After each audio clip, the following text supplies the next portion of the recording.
तो मोदी का राज तिलक बस 5 घंटे बाकी। नमस्कार, आपके साथ मैं हूं रुमाना खान। नरेंद्र मोदी आज शाम 6 बजे देश के प्रधानमंत्री के तौर पर शपथ लेंगे। मोदी के साथ उनकी कैबिनेट के 44 मंत्री शपथ लेंगे और इनमें 23 कैबिनेट मंत्री होंगे, 11 राज्य मंत्री बनाए जाएंगे, 10 स्वतंत्र प्रभार के मंत्री भी साथ में शपथ लेंगे।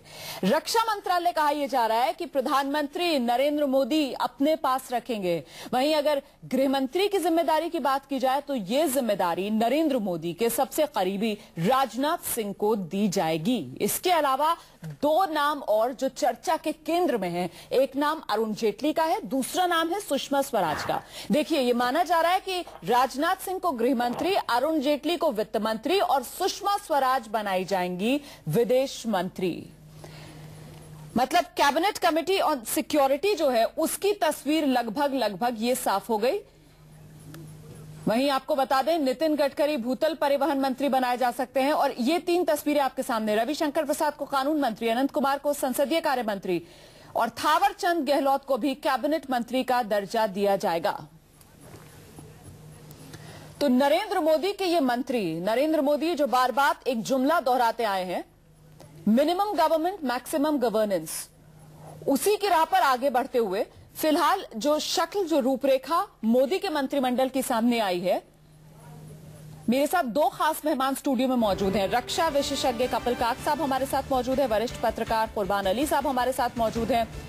कुर्बान अली साहब, जो बात इतने दिन से नरेंद्र मोदी दोहरा रहे थे कि मैक्सिमम गवर्नेंस मिनिमम गवर्नमेंट, उसी की राह पर ये करीब 44-45 मंत्रियों की एक जो मंत्रिमंडल की रूपरेखा सामने आ रही है। जी, आपने बिल्कुल सही कहा, क्योंकि अगर लोकसभा की सदस्य संख्या के आधार पर वो 15% मंत्री बना सकते हैं, यानी 75 तक मंत्री बना सकते हैं। लेकिन गुजरात का जो उनका 12-14 साल का एक्सपेरिमेंट है एज ए मुख्यमंत्री, वो हमें ये बताता है कि वो छोटी कैबिनेट रखते हैं और टेक्नोक्रेट पे ज्यादा यकीन रखते हैं। उनका जो अपना कार्यालय होता है, वो जो सीएम ऑफिस था गांधीनगर में, वही सब काम करता था और ऐसा ही अब कुछ पीएमओ की शक्ल होने वाली है।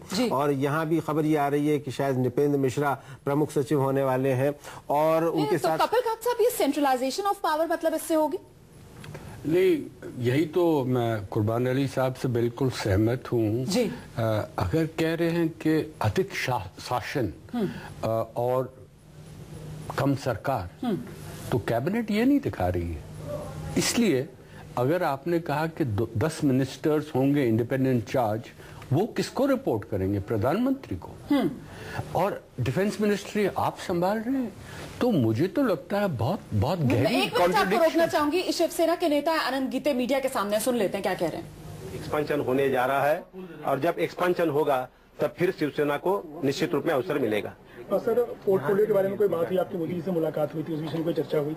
नहीं, इस संदर्भ में कोई चर्चा नहीं हुई। स्वयं मोदी जी ने आज सुबह जब हमें आमंत्रित किया था गुजरात भवन में, तब ये कहा है कि आज रात तक या कल सुबह तक पोर्टफोलियो के बारे में निर्णय किया जाएगा। सर, एक आखिरी सवाल, नवाज शरीफ के आने को लेकर के थोड़ी सी प्रतिक्रिया आई थी शिवसेना की तरफ से, कुछ नेगेटिव थे वो।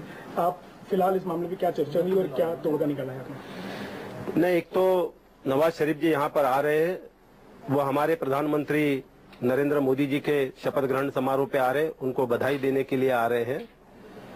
हमारा जो विरोध था वो पाकिस्तान प्रेरित जो आतंकवाद है या पाकिस्तान पुरस्कृत जो आतंकवाद है, उसके खिलाफ शिवसेना है, कल भी थी, आज भी है और आने वाले कल में भी रहेगी। वो लड़ाई तो हमारी जारी रहेगी। लेकिन आज पूरे देश में खुशी का माहौल है, सारे देश में परिवर्तन आया हुआ है। नरेंद्र मोदी जी के नेतृत्व को सारे देश ने स्वीकार किया है। ऐसे में कोई गलत कदम उठाना उचित नहीं होगा और इसलिए ये हमारे पक्ष प्रमुख उद्धव जी ठाकरे जी का बड़प्पन है। उन्होंने इन सारी बातों को नजरअंदाज करते हुए वे स्वयं आज शपथ ग्रहण समारोह में उपस्थित रहने वाले। कपिल काक साहब, आपका मैं छोटा सा रिएक्शन यहाँ पर जरूर चाहूंगी। उद्धव ठाकरे जी का बड़प्पन कह रहे हैं हालांकि आनंद गीते, लेकिन क्या ऐसा नहीं लगता है कि ये मोदी इफेक्ट है कि शिवसेना जो पाकिस्तान के विरोध का कोई मौका नहीं छोड़ना चाहती है, आज एक ऐसा समारोह जहां पर नवाज शरीफ पाकिस्तान के प्रधानमंत्री मौजूद होंगे और उसमें शिरकत कर रहे हैं खुशी खुशी बड़प्पन के साथ शिवसेना के नेता उद्धव ठाकरे। यही तो मुझे लगता है कि एक शर्मनाक बात है कि ग्रहण समारोह हो रहा है और उद्धव ठाकरे, मेरे ख्याल में उनको परमाणु शस्त्रों की कोई जानकारी नहीं और कहते हैं उनको संकेत दे दीजिए, मतलब पहले शब्द जो मोदी साहब उनके साथ बोलेंगे हैंडशेक के बाद, देखिए बाज में आइए नहीं तो मैं न्यूक्लियर बॉम्ब गिराने वाला हूं। ये बचपना हिंदुस्तान का कब जाएगा? कौन बात करेंगे नेता जो देश के हित में है, जो देश की रणनीति को, जो देश उभर आ रहा है, जो एक विकसित देश बनने वाला है, तो वो बचपने की बातें कब हम छोड़ेंगे? नहीं, ये बचपना मुझे लगता है शायद सिर्फ मीडिया के सामने ही होता है, एक पोस्टरिंग के लिए ही होता है बचपना। तो ये तो यही तो मैं कह रहा हूं। तो मीडिया भी, जैसे किसी ने कहा है, तो आपकी चैनल के बारे में नहीं कह रहा हूं कि फोर्थ एस्टेट अब मोदी एस्टेट बन गई है। इतने महीनों से हम क्या देख रहे हैं?